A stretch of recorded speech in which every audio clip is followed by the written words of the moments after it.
আজ আমি তোমাদের সাথে শেয়ার করতে চলেছি এক অফবিট যাত্রার গল্প। যেই যাত্রার গল্পটা খুবই রোমাঞ্চকর। অনেকেই হয়তো তোমরা জানো না, উত্তরাখণ্ডে একটা জায়গা আছে যেটা খুব কম লোকই চেনে। দেওয়ালসারাই মন্দির।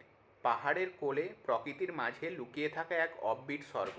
আমরা সকাল সকাল দেরাদুন থেকে স্কুটি রেন্ট করে আর গুগল ম্যাপে দেওয়ালসারাই টেম্পলের লোকেশান দিয়ে আমরা বেরিয়ে পড়লাম চারজন বন্ধু।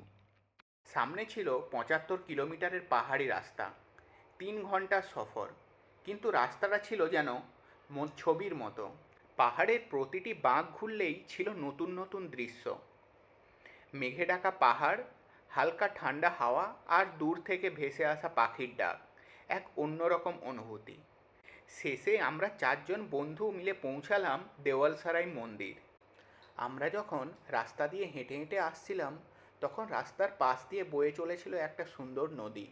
কোনো ভিড় নেই, কোনো কোলাহল নেই। রোজকার ব্যস্ত জীবনের কোলাহল থেকে বেরিয়ে এই শান্ত নির্জনতা সত্যি স্বর্গময়। শুধু পাহাড়, পাখির শব্দ আর প্রকৃতির নিঃশব্দ কথা। এই মন্দিরে এসে মনে হলো এটা শুধুমাত্র এক ধর্মীয় স্থান নয়, বরং একটা মানসিক শান্তির ঘর। আমরা কিছুক্ষণ বসে থাকলাম চুপচাপ, ছবি তুললাম, আর মনের ভেতরটা যেন একটু হালকা হয়ে গেল। ফেরার তো ইচ্ছে করছিল না, কিন্তু যেতেই হবে। তো ফেরার পথে সূর্যটা ঢলে পড়ছিল, কিন্তু মনের মধ্যে রয়ে গেল সেই নির্জনতা আর পাখির ডাক, যা শহরের কোলাহলের মাঝে হারিয়ে যায়।